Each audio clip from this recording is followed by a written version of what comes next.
Shalom anak-anak semua, apa kabar? Kita bersyukur kepada Tuhan sebab hari ini sekali lagi kita dapat bersama-sama untuk merayakan atau memperingati hari kebangkitan Tuhan Yesus pada 2000 tahun yang lepas. 2 hari yang lepas, anak-anak sudah mendengar cerita bagaimana Yesus disalib, diejek, dan dikubur kan? Anak-anak semua masih ingat lagi cerita itu? Bagus. Nah, selepas Yesus mati di atas kayu salib, ada seorang yang bernama Yusuf. Tapi Yusuf ini bukan bapak Yesus ya. Yusuf ini adalah orang dari Arimatea. Dia seorang yang percaya kepada Tuhan. Dan dia juga seorang yang sangat kaya. Lalu dia pergi menghadap Pilatus dan meminta mayat Yesus untuk dia kubur di sebuah kubur yang baru juga dia beli. Pilatus bersetuju dengan permintaan Yusuf dan membenarkan supaya mayat Yesus diturunkan dari salib. Lalu Yusuf mengambil mayat Yesus dan membungkuskannya dengan kain kapan yang diperbuat daripada kain lenan. Dan selepas mayat Yesus dikapan dengan kain lenan, mereka membaringkan mayat Yesus di sebuah kubur berbentuk gua, dan kubur itu ditutup dengan sebuah batu yang sangat besar. Pada keesokan harinya, imam-imam dan orang-orang Farisi datang menghadap Pilatus dan berkata, "Tuan, kami ingat bahwa si penyesat itu sewaktu hidupnya berkata, 'Sesudah 3 hari, aku akan bangkit.' Itulah yang dikatakan mereka kepada Pilatus.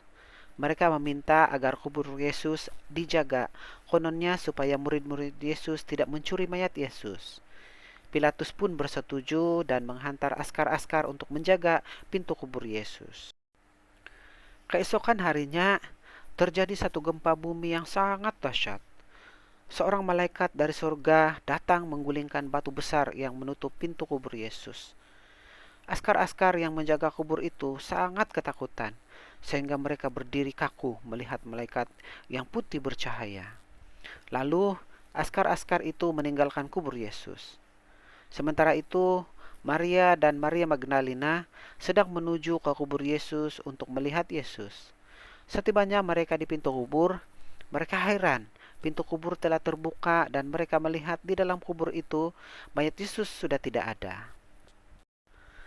Tiba-tiba malaikat itu muncul di hadapan mereka dan berkata, "Janganlah kamu takut, sebab aku tahu kamu mencari Yesus yang disalibkan itu. Ia tidak ada di sini, sebab ia telah bangkit, sama seperti yang telah dikatakannya." Malaikat itu berkata lagi, "Dan segeralah pergi dan katakanlah kepada murid-muridnya bahwa ia telah bangkit dari antara orang mati. Ia mendahului kamu ke Galilea. Di sana kamu akan melihat dia," katanya. Lalu Maria dan Maria Magdalena pergi mencari murid-murid Tuhan Yesus dan memberitahukan apa yang malaikat itu katakan. Melalui cerita tadi, kita tahu bahwa Yesus menggenapi atau melakukan semua apa yang dia katakan sebelum itu, di mana dia akan disalib, mati, serta dikubur. Dan pada hari yang ketiga, dia bangkit dari antara orang mati. Kan anak-anak? Baiklah anak-anak semua, apa yang kita dapat belajar dari cerita kita pada hari ini ialah yang pertama, jangan bohong. Nah, dalam cerita tadi, imam-imam dan orang-orang Farisi menghadap Pilatus dan mereka berbohong dan mengatakan bahwa murid-murid Yesus akan mencuri mayat Yesus kan? Nah, Tuhan tidak suka kepada orang yang berbohong karena bohong itu tidak baik. Kan anak-anak? Nah, dalam pepatah mengatakan bercakap bohong lama-lama apa ya anak-anak? Ya, bercakap bohong lama-lama mencuri, kan? Nah, sebab itu janganlah kita bercakap bohong. Kita harus jujur ya anak-anak. Yang kedua, mentaati perintah Tuhan. Nah, ketika malaikat mengatakan kepada Maria dan Maria Magdalena bahwa Yesus sudah bangkit dan segera beritahu kepada murid-murid Yesus, kata malaikat itu, Mereka pun terus pergi dan melakukan apa yang dikatakan oleh malaikat itu. Itulah sikap yang Tuhan suka, anak-anak, mentaati perintah Tuhan. Tuhan mengajar kita agar kita patuh atau mentaati perintah atau ajaran ibu bapa kita. Kita harus patuh atau ikut apa yang disuruh oleh ibu bapak kita. Jangan melawan cakap ya anak-anak. Yang ketiga, Yesus adalah penyelamat. Nah, Maria dan Maria Magdalena mendapati kubur itu kosong. Itu membuktikan bahwa Yesus telah bangkit, betul-betul hidup. Kan anak-anak? Dia telah mengalahkan alam maut.